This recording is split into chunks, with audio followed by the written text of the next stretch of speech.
It can be hard to explain America's gun culture.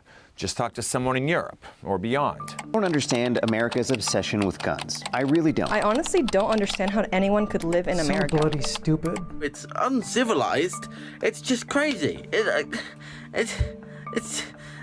are no words. They struggle to understand the gun culture here, and many are hesitant about visiting. I won't travel in the US anymore. It's safer to vacation in countries without guns.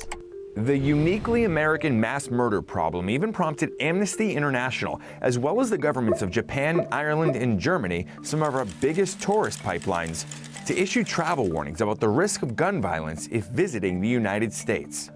We wondered, are guns scaring tourists away from coming here at all?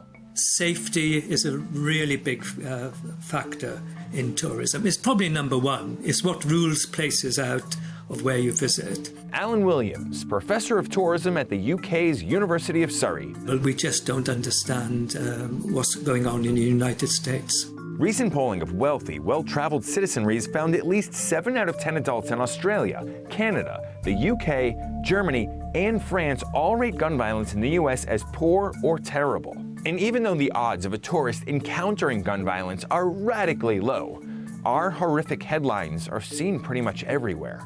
And I'm sure you're going to lose some tourists because of that.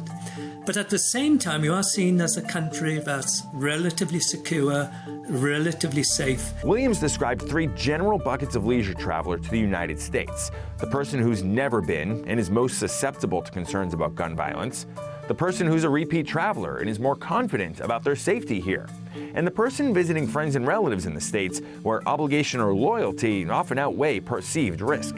In short, it's impossible to know how many people chose to travel somewhere else instead of America because of gun violence. But U.S. tourism remains resilient. We're still the most visited country in the entire world. Unfortunately, we also remain #1 in mass shootings, a category for which we have no rivals.